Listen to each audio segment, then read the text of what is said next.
In February 1945, the Allies hold a conference at Yalta.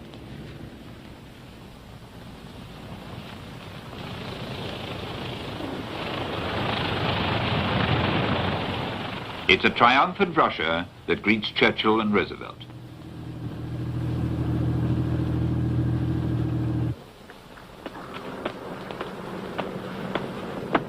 Господин президент, господин премьер-министр, почетный караул, в честь вашего прибытия Союз Советских Социалистических Республик построен. Начальник почетного караула, старший лейтенант Казупеев.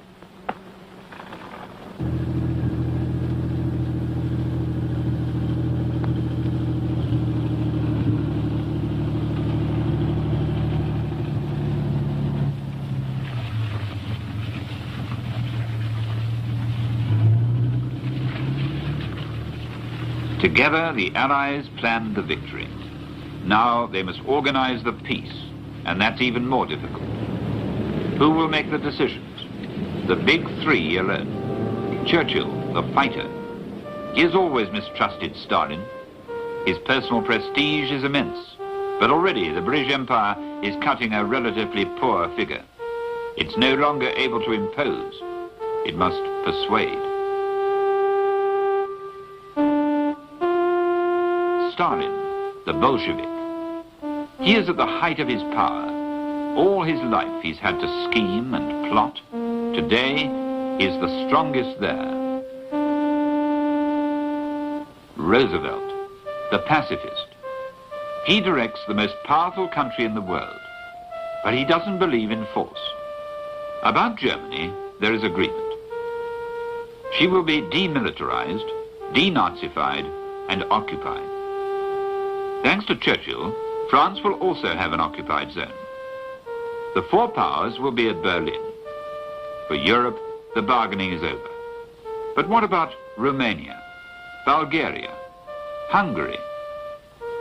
It's agreed that they will be in the Soviet zone of influence. But for Poland and Czechoslovakia, the discussion is heated. After hours of negotiations, a compromise is reached temporarily. Roosevelt is satisfied. He has confidence in the future. But seeing his face ravaged by illness, everyone knows he has not long to live. Not long enough even to enjoy the victory. Stalin himself is very pleased. He seems to be thinking that the war isn't over yet, and the Soviet army continues to advance.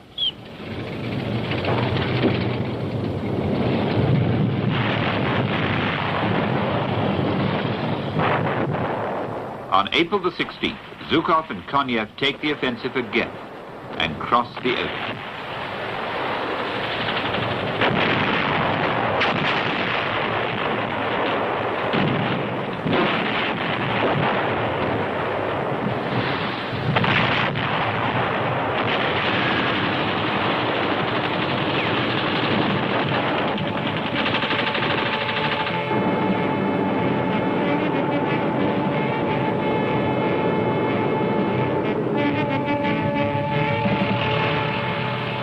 In Berlin, 2 million inhabitants and 1 million refugees are terrified when they hear the news. The Russians have straddled the Oder. They're as good as here. We will defend Berlin to the end, roars Goebbels over the radio. Fight relentlessly, fanatically. All men between 14 and 70 years of age, even the crippled and the sick, are enrolled in the Volkssturm, the people's militia.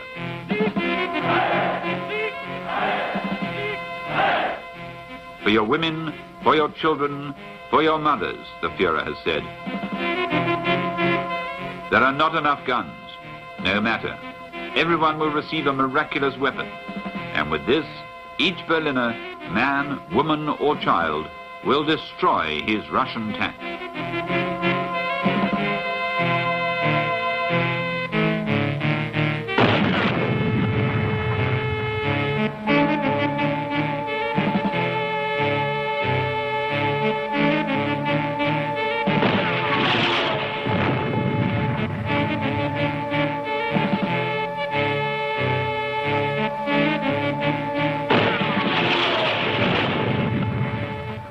Germany, says the Führer, is going to save Europe from the hordes of Central Asia.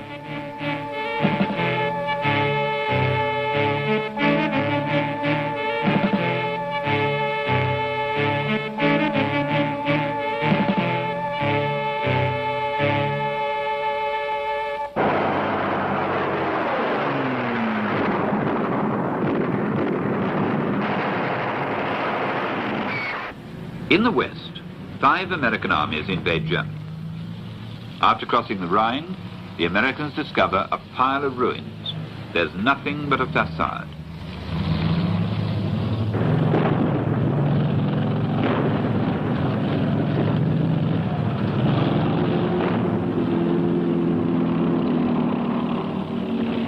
Certain units of the Wehrmacht resist with desperate energy. It takes one division 6 days to take Aschaffenburg, close to Mannheim.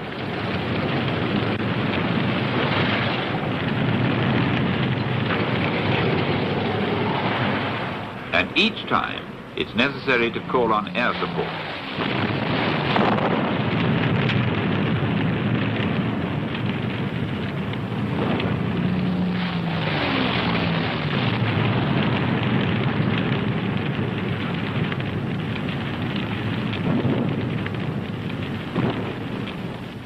For the German soldiers, there's no hope.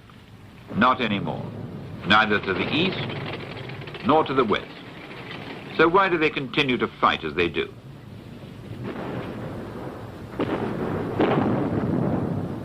Lieutenant von Kageneck, officer of an armed panzer division.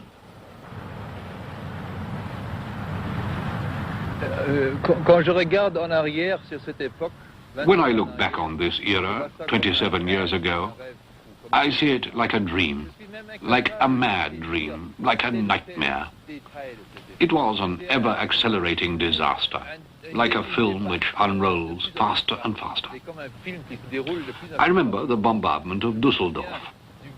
I remember presenting a decoration to 2 of my sub-lieutenants who had received a very high decoration for bravery in the Battle of the Ardennes. I made another speech, extolling the good old traditions, honor, pride of a German officer, and reiterated the same stupid words. It is necessary to fight for the fatherland to the last drop of blood, to the end, to the last cartridge. And people believed it. Discipline was still very strict. Et les gens le croyaient. La discipline était encore formidable, n'est-ce pas? Pressure on Germany grows ever increasingly, and the most devoted believer begins to lose hope. Soon, even the good soldiers desert, one after the other.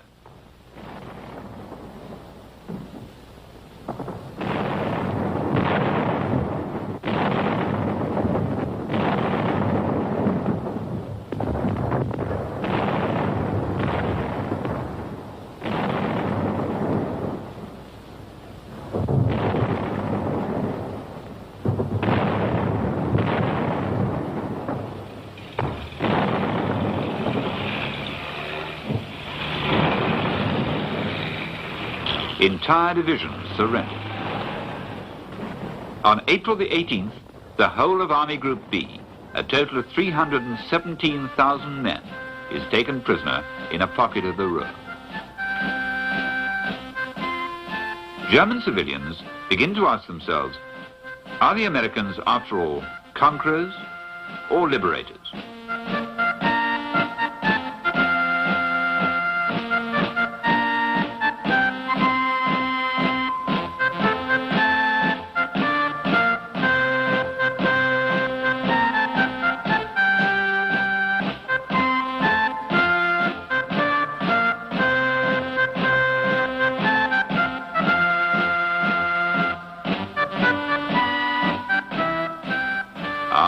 If only they were liberators, one could join with them against the Russians.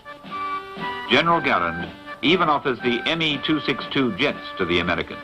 He sends one of his own pilots as intermediary, Major Wilhelm Herget. General Galland m'a demandé. General Galland asked me, Major Herget, will you try to speak to General Eisenhower? as you speak a little English. Vous parlez un peu I said, la langue. yes, General, I will try. Mon général, je veux essayer. Il voulait proposer que tous les avions... He wanted to suggest that all the Messerschmitt Me-262s should fly, with the permission of the Americans, against Russia. Contre la Russie. J'ai pris le 2 mai un Fiesler Storch pour aller à Schleißheim. I took up a Feischler Storch on May the 2nd to Schleißheim. I spoke to a general of the 45th Infantry Division there, and he spoke to General Eisenhower. De l'infanterie, et il a parlé avec Général Eisenhower. What did the American reply? General Eisenhower. General Eisenhower said no. Et après ça, After that, the Luftwaffe was finished. On the motorway from Frankfurt to Nuremberg, the American 7th Army under General Patch advances in giant strides. This is Hitler's triumphal way, which leads to the sanctuary of Nazism, Nuremberg. But Nuremberg is in ruins.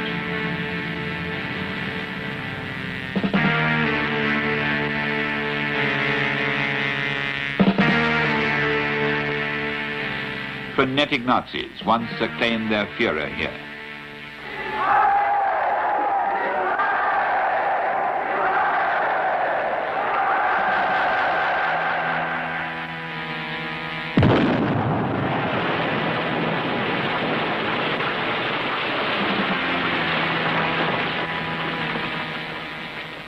The Third Army liberates Buchenwald.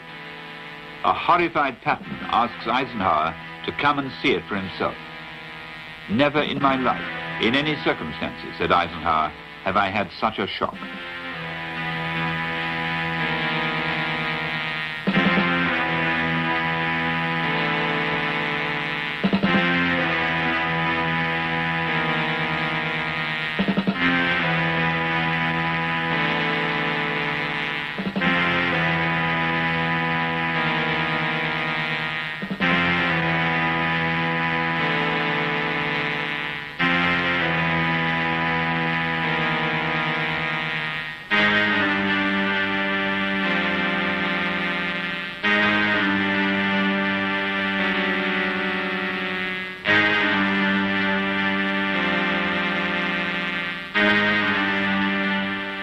Desolate countryside, the communal ditches. The Americans are discovering in that place of horror all that was possible in Nazi Germany.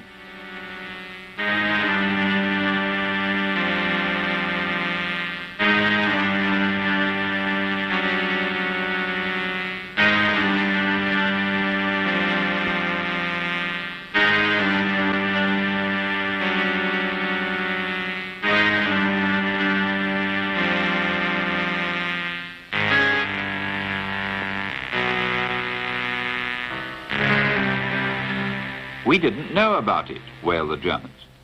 Well, go and see. Get inside.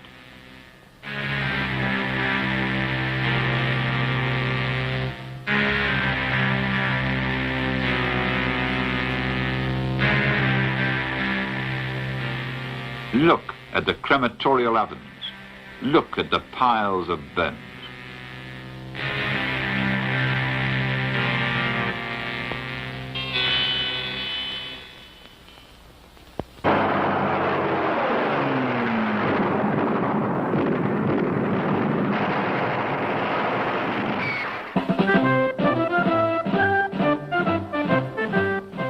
At the end of April, the First French Army, having cleaned up the Black Forest, stretches across Germany to the Rhine and the Danube.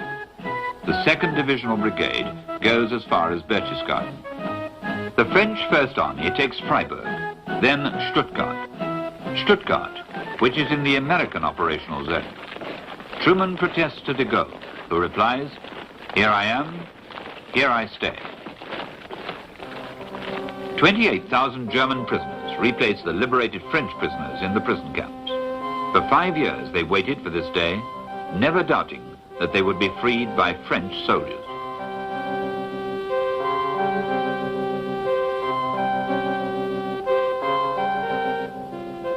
Moving from one chateau to another, the Vichy government has been operating from Sigmaringen on the Danube.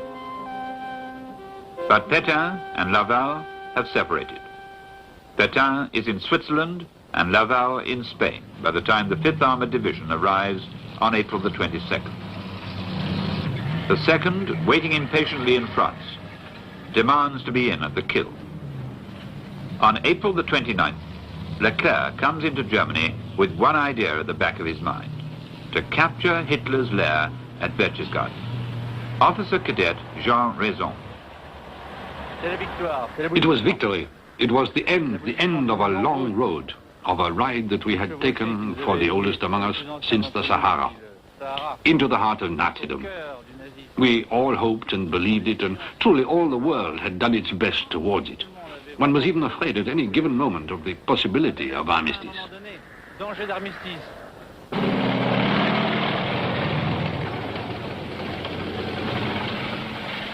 On the 4th of May, the spearhead of the 2nd took Berchtesgaden railway station. Behind a bit, close to the square, you see this train. We found the train completely closed.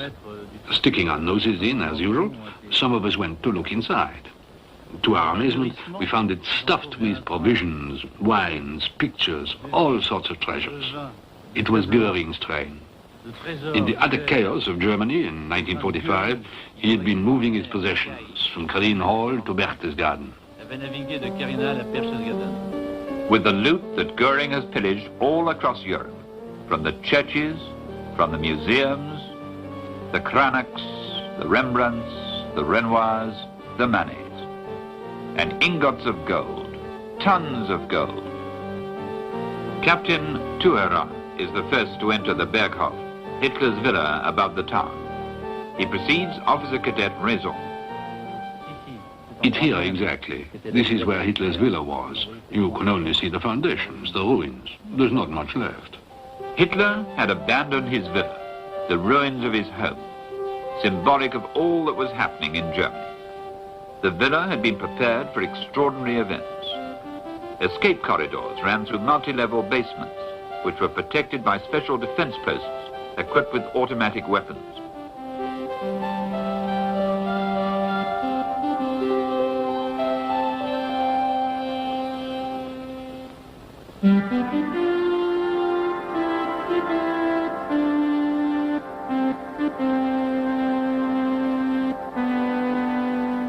The occupants had left hurriedly, and only the debris of the master's possessions remained. No one had stayed to salvage the treasures accumulated by the conqueror of Europe. No faithful servant remained behind to greet the new occupant. The Allied troops moved through the house as if it were haunted.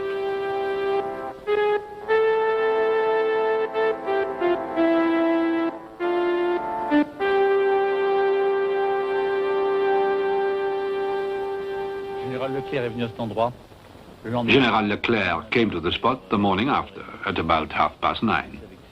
He came up to us with his general staff, to Captain Thuerin and me. He looked at this villa. He didn't bother with trifles, the general. He didn't go into the Berghof. That didn't interest him. What did interest him was to have led his division, as he had led them since the outset, since 1940, and to have arrived here to raise the French flag on the house of Hitler himself at the Berghof. It was a big flag, blue, white, and red. He expressed his satisfaction to us. I remember for the photo of the officer cadets, the senior officers were also in the picture. He said to me, the officer cadet, here. And if there was one there whom he wanted, whom he thought highly of, he was a lucky man.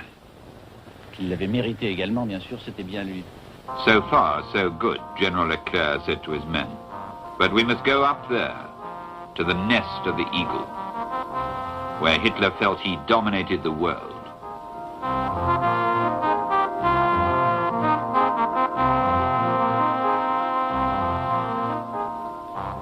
With men of the Chad Infantry Battalion, Thuerin and Raison take 5 hours to scale the rock and at 6:30 p.m. they plant the flag of Free France. It was an enormous room, very pretty, with a great fireplace and a magnificent view. The cloth was laid on the table. We discussed it, and I must confess that, well, we took a few things. This is what I found and hid for 27 years at the bottom of my chest of drawers. You see the monogram, AH. Why did I take this and not the others? Well, that's how it was. We were rushed. A serviette, this serviette which was part of a table set, AH, and the big tablecloth. I put it in my belt too. It replaced the flag. La grande nappe, je l'ai emmenée aussi dans le ceinturon. Elle a remplacé le drapeau.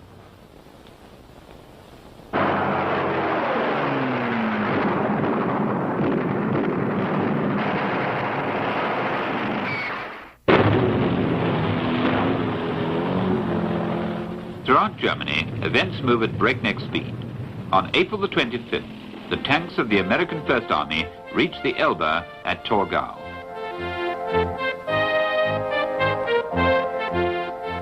At midday, a patrol of the 69th American Division meets the first Russian soldiers of the 58th Guards Division.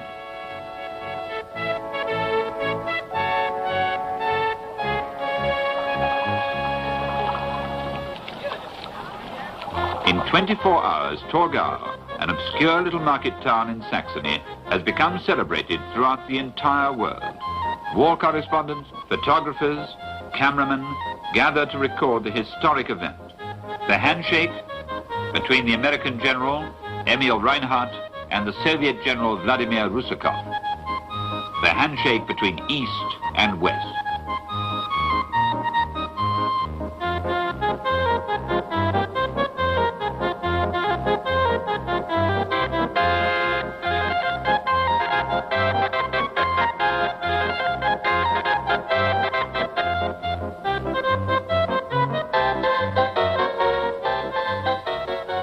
While the American and Russian soldiers are fraternizing on the banks of the Elbe, in San Francisco, the first conference of the United Nations is taking place. President Truman declares, "We have fought together in war. Now we shall work together for peace." The troops are only too pleased to drink to that. In the north, it's Britain's turn to meet up with the Russians. After taking Hamburg, they close ranks near Wismar on the Baltic. They don't understand each other, and it's not just a question of language.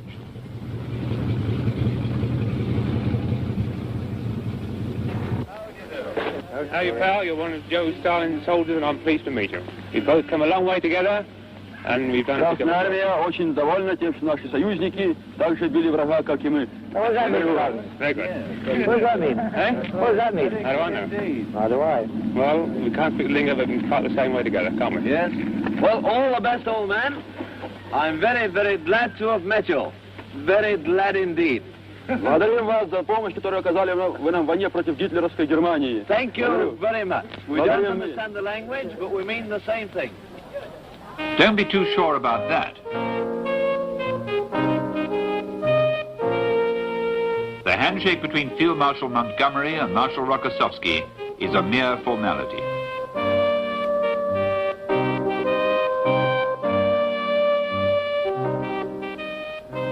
Behind his polite smile, Montgomery hides inner frustration. If only they'd listened to him, he would already be in Berlin. And if we could beat the Russians to it, things would be much easier for us in the post-war years. But Eisenhower didn't agree. He reckoned that Berlin was merely a geographical location in which he wasn't interested. Well, we were to pay very dearly for that. On the other hand, for Marshal Zhukov and the whole Soviet army, the prize of Berlin is the principal objective. For 2 months, 2 million Russian soldiers have fretted impatiently 40 miles from Hitler's capital.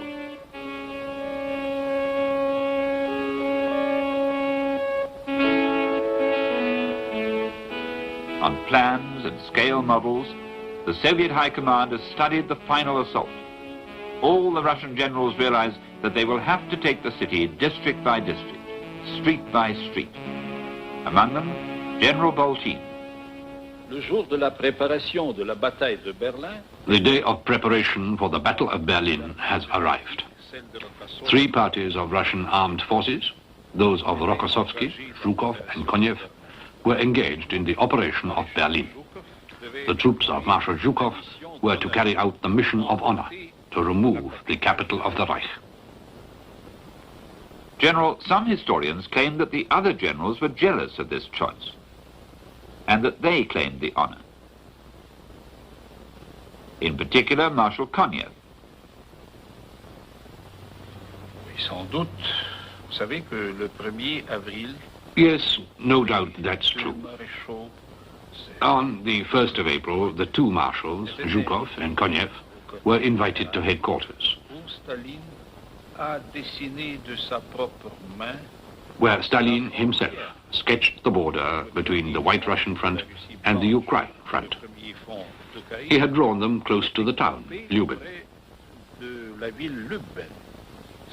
and that left the space to the west and to the south of Berlin empty. Let the best man win, in fact.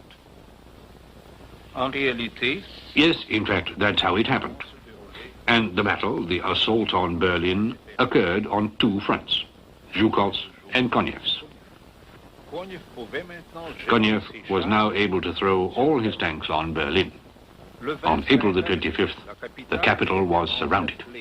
Marshal Voronov had concentrated 22,000 heavy guns around the city, 1 every 30 feet.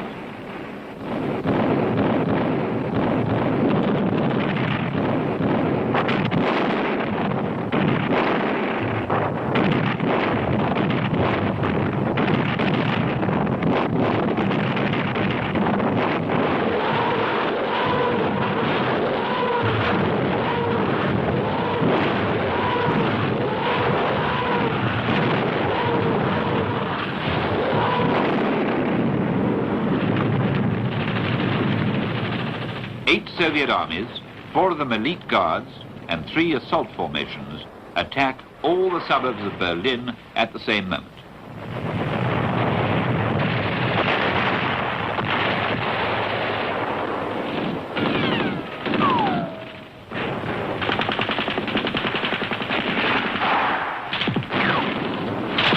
At Potsdam, at Spandau, and at Pankow, the 200,000 German soldiers of the garrison defend each ruin, cling to each section of wall.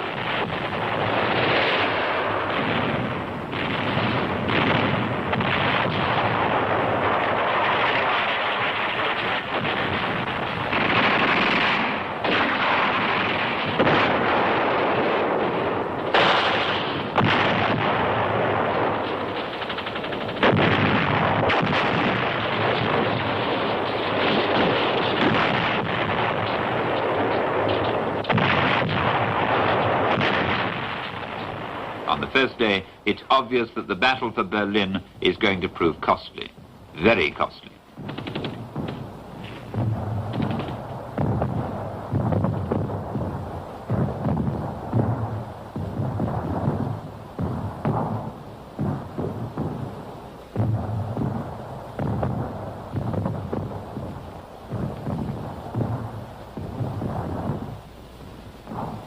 Each block, turned into a fortress, has to be razed by the Russian artillery.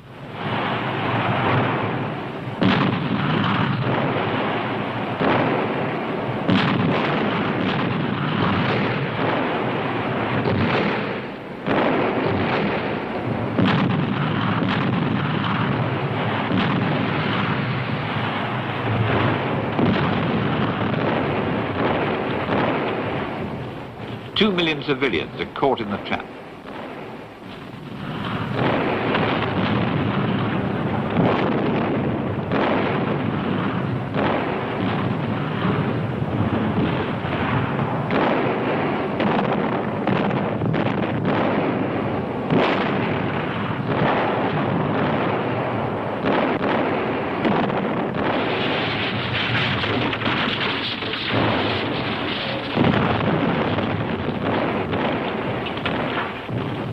In the middle of this inferno was one woman, Frau Dumke.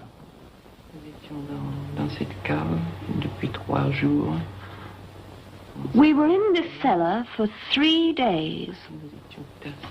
One hardly went out at all. We piled one on top of the other, and one felt that it was all near, very near. And one had got used to the noise of the grenades, to the sound of everything falling. And one felt the impact of grenades exploding in all the gardens. One thought that really it wouldn't be long. And then it was so beautiful. And then I thought that, my God, I don't know. I don't want to end up in a cellar like that, unwashed, in the middle of people who haven't washed since I don't know how long. There was no more water. One had to look for it. And looking for water was a dangerous enterprise. Then I took my baby, who'd woken up. It was 7 o'clock in the morning. And I went up into the kitchen. The cellar had a staircase which gave onto the kitchen. It was as close as this. And then I waited. I hadn't waited long when there were two soldiers who arrived with their machine guns pointed. And then I couldn't even say I was afraid. I was rather curious. A whole pile of literary memories came back into my mind. It was doubtless because I was hungry. And then the two fellows were between 20 and 25 years old. Certainly not more. They were so dirty that it was difficult to say. At least as dirty as I was.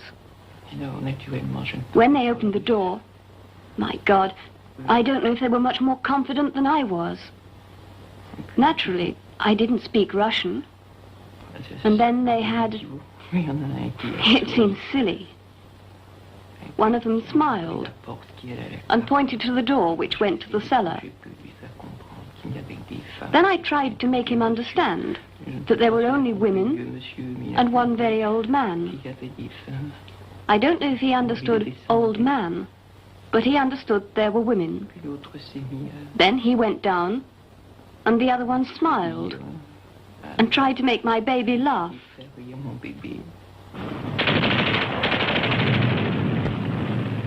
The arrival of the first Soviet soldiers terrifies the Berliners. Many cannot stomach the idea and prefer to commit suicide. Entire families kill themselves.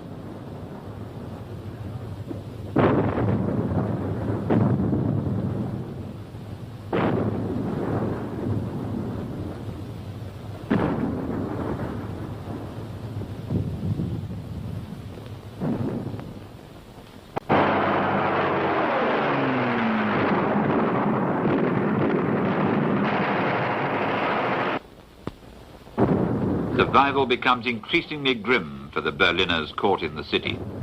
Carcasses are butchered in the street. All services are broken down, and food is the most important consideration for these civilians trapped between the fighting armies.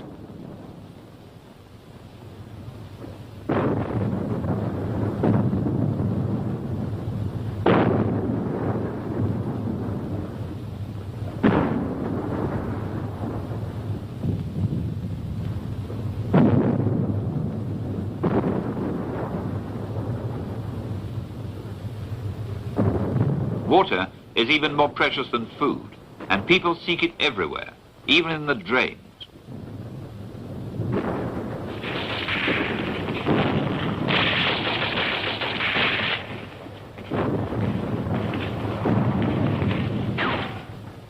April the 26th, the second day of the attack. Zhukov's forces now clean up 600 blocks of houses, one by one.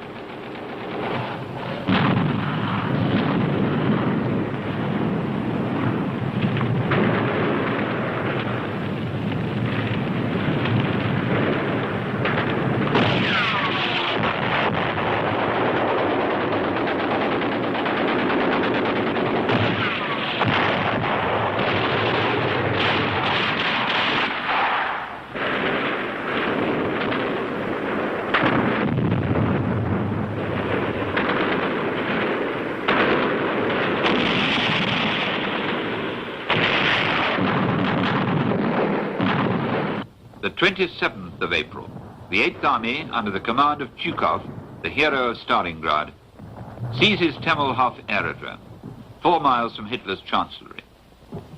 April the 28th. This is all that remains of the Third Reich, which 2 years earlier stretched from Cap Nord to Africa, and from the Atlantic to the Caucasus, a 6-kilometer square of ruins.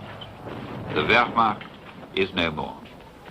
Only pockets of resistance, like the bunker at the zoo with its underground hospital, where 29,000 civilians hunched together in the dugouts with a handful of the faithful. Goebbels, some of the SS, some Hitler Youth.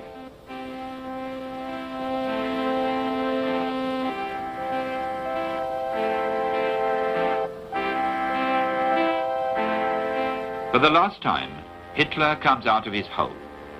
He is 56 years old. He has injections of strychnine 6 times a day. He knows that the game is over, but he wants Germany to collapse with him, to the last stone, to the last child.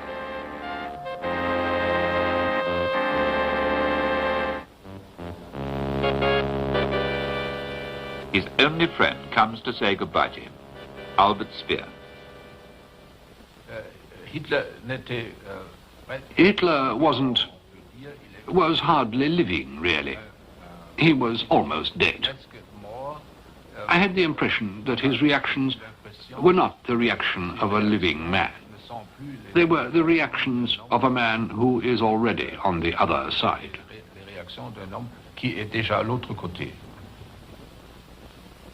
What did he say to you? He said to me, "The war will be finished in a few days. I am going to commit suicide, and I shall be very happy when things are over, because I've suffered too many setbacks in the last months, and the betrayal of my closest collaborators, and now I shall be free from all my cares."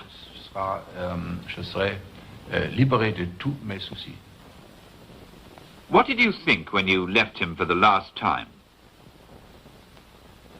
It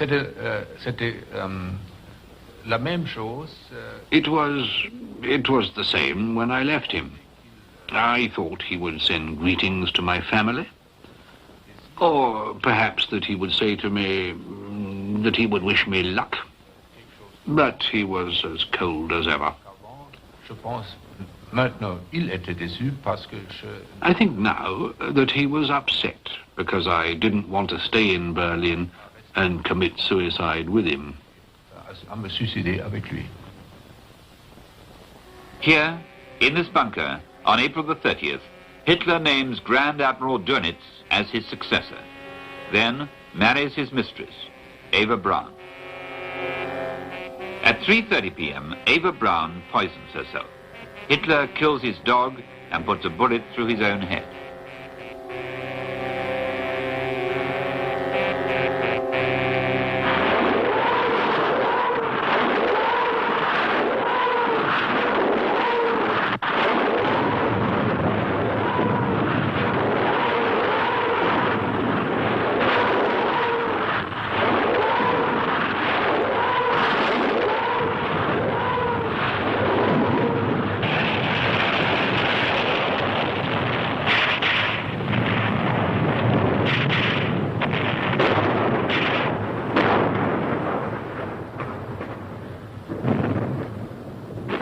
It requires 2 days after the death of Hitler to mop up the last square mile around the Reichstag, 3 divisions to take the Imperial Theatre and the Gestapo headquarters.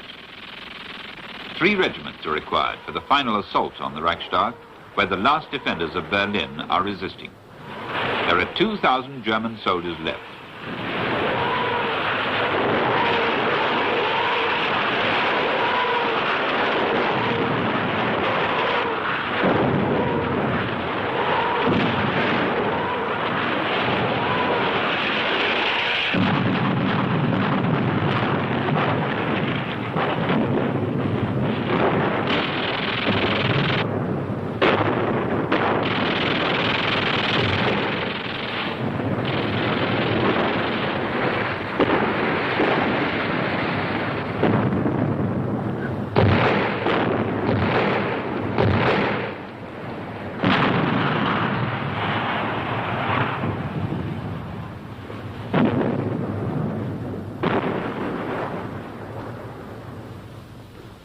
After 2 days and nights of hand-to-hand fighting, 2 soldiers of the elite 3rd Army shock troops, Sergeants Mikhail Yegorov and Melaton Kantaria, run up the red flag on the dome of the Reichstag.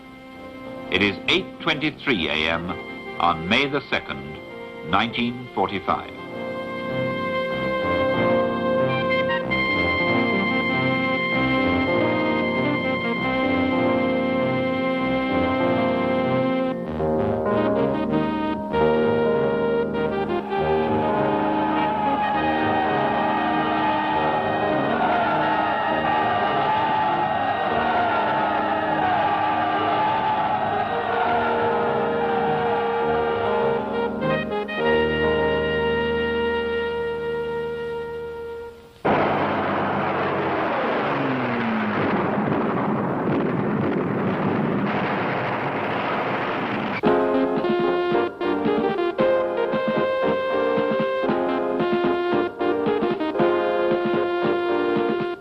The Russians are in possession of Berlin.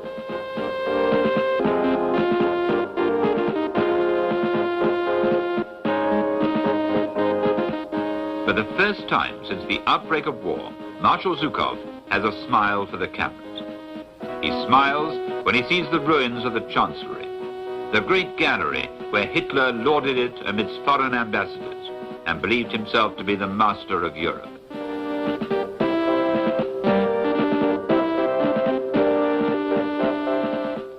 The desk, where he played with the lives of millions of men. The courtyard, where the bodies of Goebbels, his wife Magda, and their children were found. Acting under orders, the SS had soaked them with petrol and set them alight.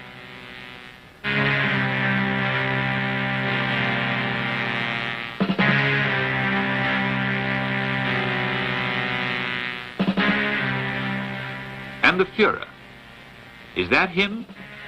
No. His chauffeur and his cook are identified. It's not Hitler. Later, Lieutenant Klemenko finds the real bodies, unrecognizable as Hitler and Eva Braun. He disinters them and takes them in 2 packing cases to the Soviet High Command. What became of them? It's still a mystery. A week later, the representatives of the Supreme Allied Command join up with the Russians in Berlin to sign the unconditional surrender. Air Marshal Tedder deputizes for General Eisenhower. In fact, the Germans have already surrendered to the 4 powers the day before at Reims at 2:41 in the presence of senior American, French, British, and Russian officers. But the Russians insist that the ceremony be repeated with them in Berlin. So, for the Germans, who tried in vain to obtain a separate surrender, there will be absolutely no doubt that the unconditional surrender includes surrender to Russia. An American plane brings Dönitz's representative, Marshal Keitel.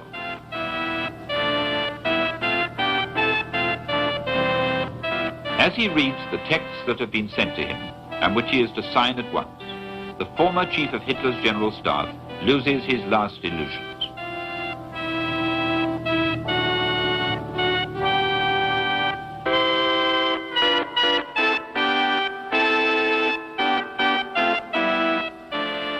To reach Zhukov's headquarters at Karlshorst, one has to cross Berlin, 50 kilometers of ruins. Hitler once said, "In 10 years, no one will recognize Berlin." He also said, "In 1,000 years, people will still remember my name." He was right. In 1,000 years, people will still remember this war in which 50 million died. A war which is going to end here this evening. The signing takes place in a ballroom where German officers once celebrated Nazi victories. The Allied commanders are the first to enter.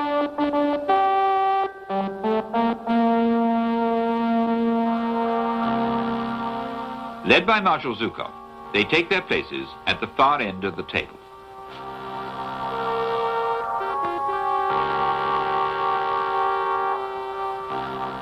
Four Allied generals battles are chosen to represent their country's final achievement in the fight against Nazi aggression.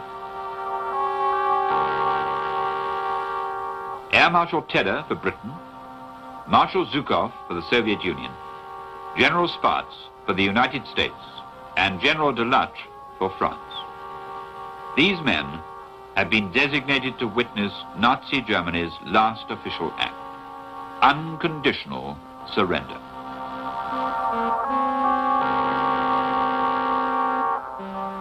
It is now May the 9th. Field Marshal Keitel and the German delegation arrive shortly after midnight. Keitel salutes with his marshal's baton. No one returns the salute. He remains impassive for the rest of the proceedings.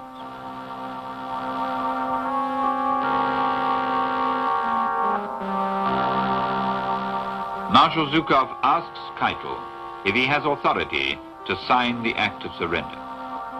Keitel replies that he has and asks for a delay of 24 hours. The request is denied.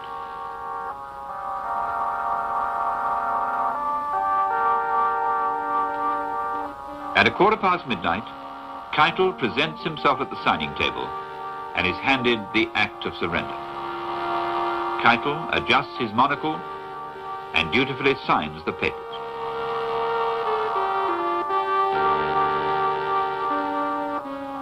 The expression on his face is one of total defeat. This is the end of Hitler's Third Reich. For the second time in one generation, Germany has been completely laid low by the bitter gall of defeat.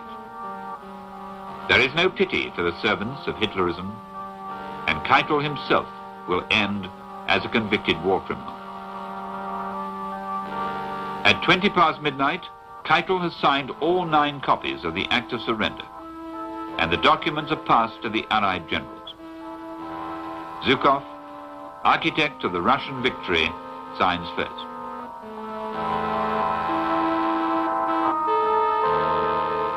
One after the other, the Allied generals endorse the formal end to the fighting that has ravaged Europe for 6 long years. The lights burn brightly in the conference room of once blacked-out Berlin. The war in Europe is over.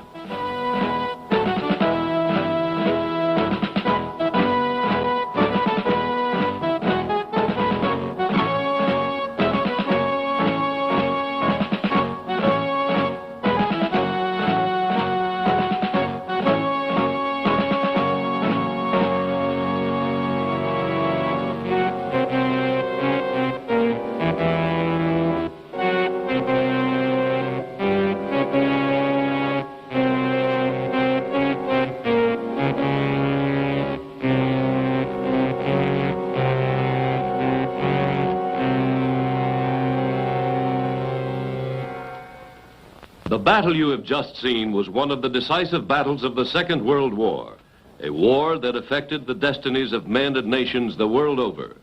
The film you have just witnessed was discovered in film libraries all over the world and painstakingly edited to show you the incredible impact these individual battles had on the outcome of this most devastating of wars. The world, thanks to these films, will never forget the tremendous effort put forth by all people included in the big battles.